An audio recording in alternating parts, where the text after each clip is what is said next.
Imagine walking into a restaurant, enjoying a world-class meal, and leaving a generous 20% tip on the table.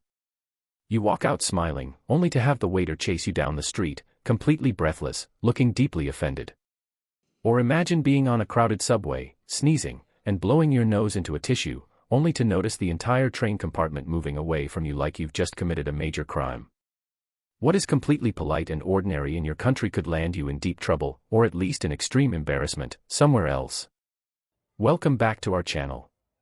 Today, we are diving into ordinary things in these countries that will blow your mind, with a massive focus on the land of ultimate rules and etiquette, Japan. Trust me, by the end of this video, you'll realize that the world is much weirder than you think. Let's get into it. Let's start with our headliner, Japan. A country where ancient traditions seamlessly blend with sci-fi technology. But behind the neon lights of Tokyo and the peaceful temples of Kyoto lies a complex web of social rules. If you visit, here are the absolute taboos you must avoid. First up is tipping. In the West, leaving a tip is a sign of gratitude for good service. In Japan, it's practically an insult. The Japanese philosophy is Omotenashi, which means providing exceptional service is already included in the price and is a matter of professional pride. If you leave extra cash on the table, they will assume you forgot your money. They will literally run after you down the street just to return a single coin. Save your cash, and just say Gokususama deshita, which means thank you for the feast. Next, let's talk about the trains.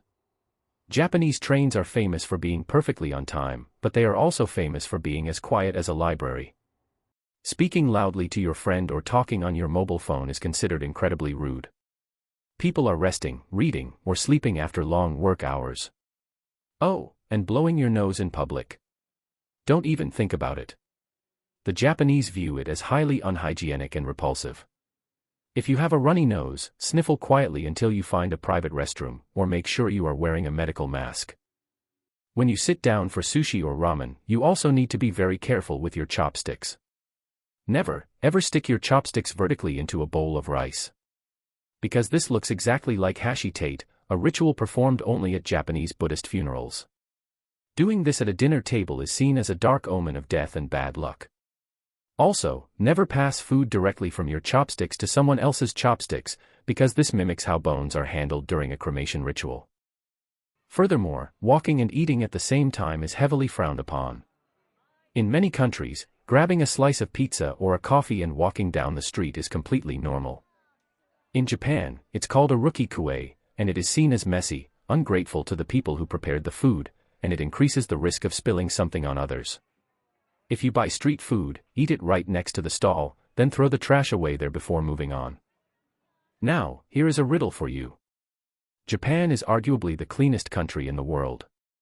Yet, if you walk around Tokyo, you will notice something bizarre: there are almost zero public trash cans. So, what do you do with your garbage? You carry it with you all day long in your backpack or pocket until you get back to your hotel. This stems from a deep-rooted cultural value taught in schools called Souji, where students clean their own classrooms.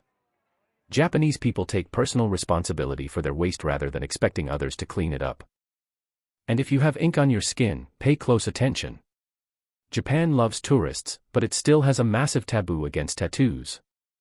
For centuries, tattoos were used to mark criminals, and later, they became the ultimate symbol of the Yakuza, which is the Japanese mafia.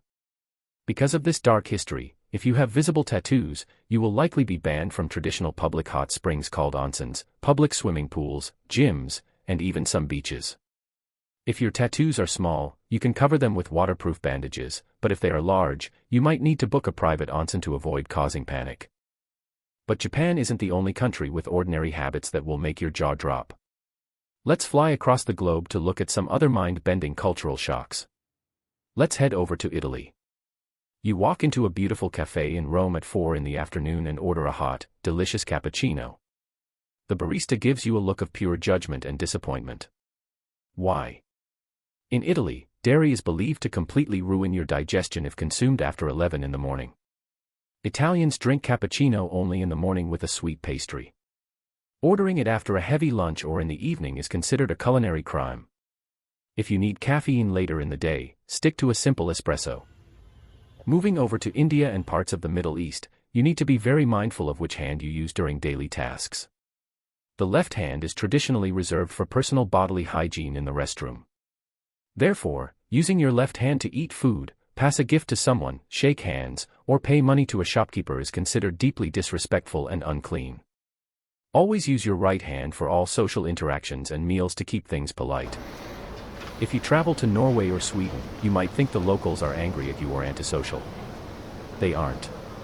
In Scandinavia, there is a profound respect for personal space and privacy. Small talk with strangers at a bus stop or in an elevator is considered highly intrusive and uncomfortable. If you sit next to someone on a public bus when there are empty rows available, it's seen as incredibly weird and crossing a boundary. It's not rudeness, it's actually their way of being polite by leaving you in peace. It's truly fascinating how one simple gesture can mean thank you in one corner of the earth and I insult you in another.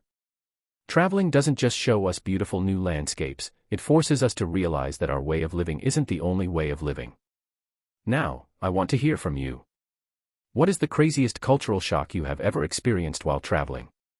Or, is there something totally normal in your home country that outsiders always find weird? Let me know in the comments below, because I read and reply to as many as I can. Don't forget to hit that subscribe button, smash the like button if you learned something new today, and share this video with a friend who loves to travel. Until next time, keep exploring, stay curious, and watch where you put your chopsticks. Bye for now.